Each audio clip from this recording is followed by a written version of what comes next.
welcome to my shop again. Uh, Today I'm going to do a part one, but don't know when part two might come about. It could be a month or so down the road.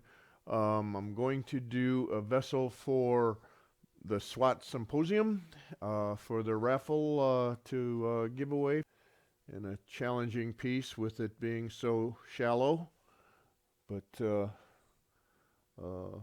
fun piece to do. Let's get started. I've got a piece of maple burl here. It's got lots of nice color character in it. About 9 or 10 inches in diameter, and it's going to be a challenging piece uh, because it's relatively thin, and this is cored out from another piece, and so it's going to be a larger diameter than it is tall. Has a couple places where there's going to be voids in it. It's going to be a cool piece. As always, I start between centers and get it on the balance point. Need to get the speed of the lathe up so that we don't have to go tunka tunka. It'll be a lot easier to rough this out with the lathe speed going fast. Get her balanced. Now it's balanced, got the lathe speed up. Those air spaces are going by quickly. The wood is very close to my tool rest, so I know it's going to tick, tick, tick as I go by. But it's going really fast, so if you look at my hands, there's no white knuckling, there's no bouncing going on. It's very, very easy. And we're just going to slowly sneak up on this shape. You see I'm already out there, maybe about an inch over the tool rest already. I wish you could hear this. Sorry, I had the mic was turned off for a period of time while I was shooting the video, so I'll do voiceovers here. Again, we're going to take small steps at a time here and stop and look, stop and see what's going on. There's a void there that's going to be a void on the other side. It's going to be created once I get this rounded up. You can see that it's a little thicker on one side of the vessel than the other. So I'm evaluating here while it's between centers, taking a look at things, and you can see I'm going to use a ruler here so that you can see better. I've got a fat spot over here, thick wood. I got thinner spot here with a void. So I'm going to move this a bit, move this up, move that back. I'm going to tilt it this way slightly. So I loosen up move the tailstock quill away. The live center is going to hold it on the other side. Tilt it, tighten it back up again. Now I'm going to have a wobble. Going to need to true it back up and take another look, see if I want to move it some more or we're good.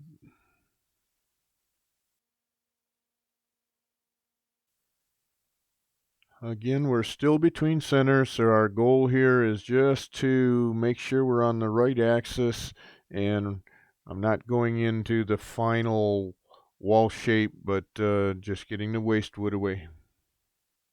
Now I have it mounted on my glue block. Because this axis was established while it's roughed out. So now I've got to define and refine these surfaces.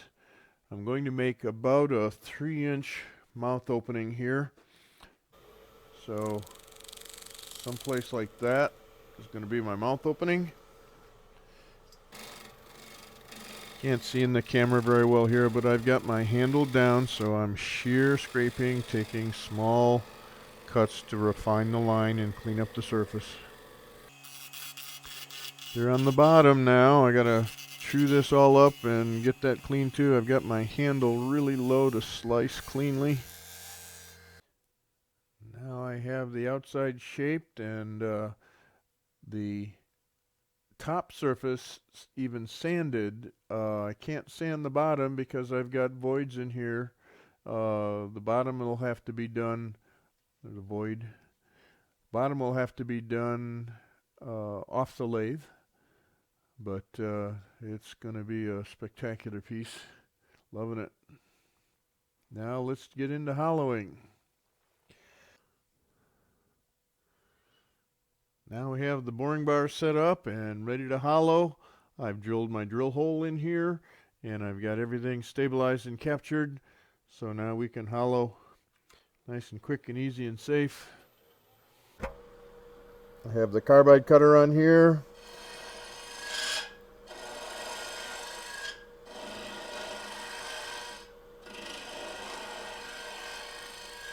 I've got the Hunter carbide. If you can see the little shavings here, it's peeling off shavings instead of sawdust. So let's hog off a cylinder shape here.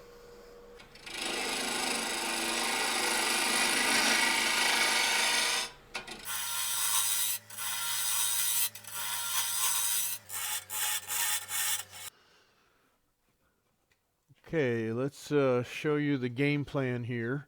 The first thing that I did was drill the drill hole down part way, not all the way to the bottom, because I'm going to finish that later.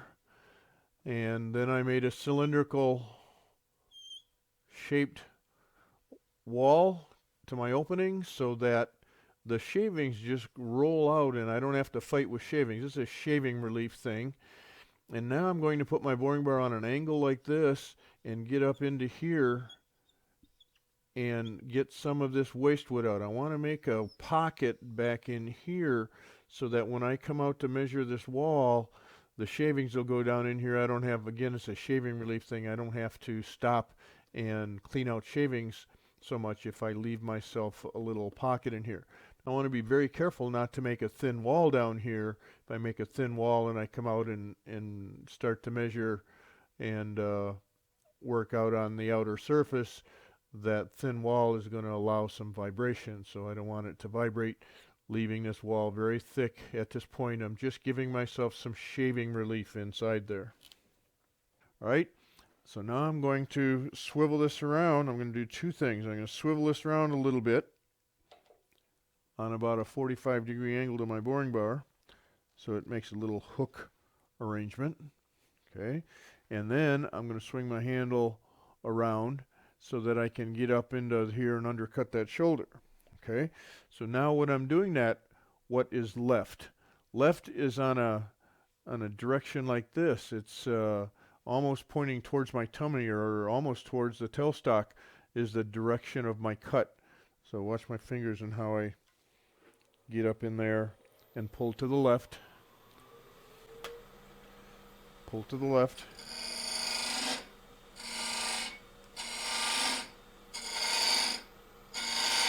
Into the waste wood and pull to the left.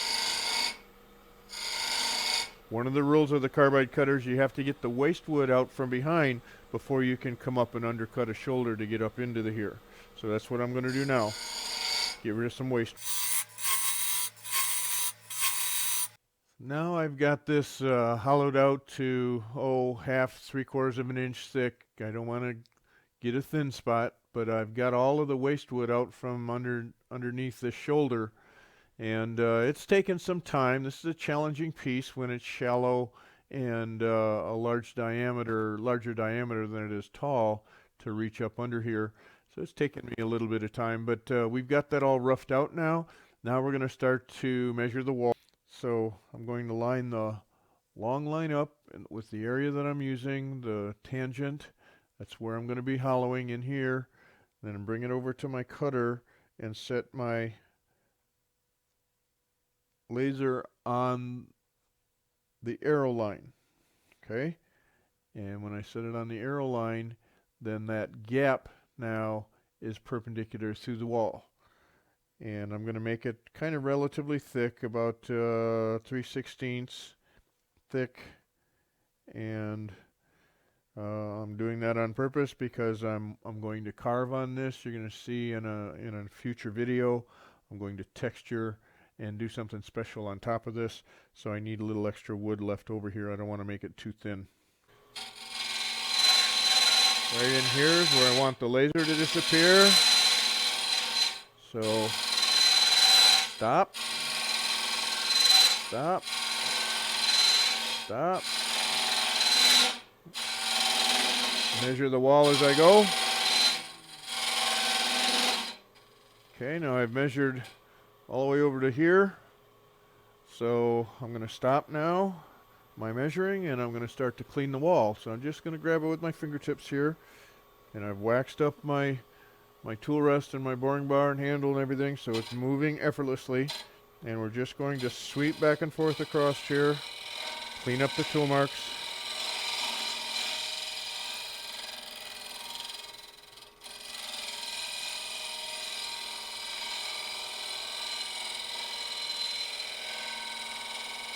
My laser's starting to show there. That's how far I'm in there.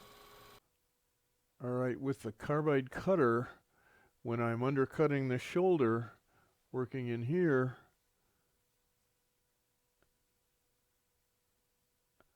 the 9 o'clock side right here is like a negative rake scraper, and that's going to leave a really clean, delicate surface left behind when I'm cleaning up tool marks. So I'm using that 9 o'clock side right here to do the majority of that cleanup work. Okay. Now I measured a little bit further up here. Let's clean up the tool marks again. Just fingertip control. Listen for my little hiss of a shaving. Very gentle. Taking any little tool marks off.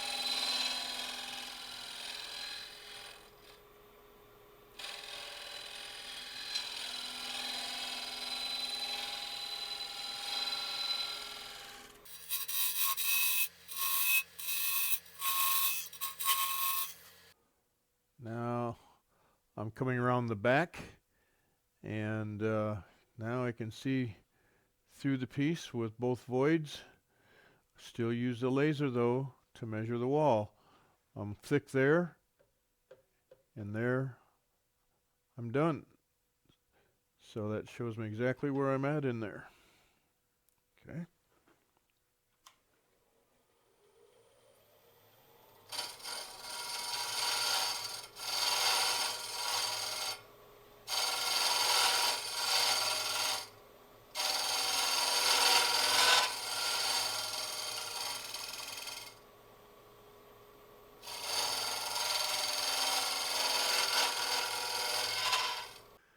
I have the vessel done, and the part 2 will be I'm going to do some engraving, some embellishment on it, but it might be some time before I can do that, and just in case with the virus scare that SWAT may postpone or change their symposium, so we're going to wait to do the final embellishment on this. Ended up with a few nice voids in it. Beautiful character to the wood. Loving it. And a challenging piece with it being so shallow. Thanks for watching. Don't forget to subscribe. I'm doing live remote interactive demos over the internet, virtually to the comforts of your home, and no need for meetings. Have your club's program chair give me a call for details. It's free download and easy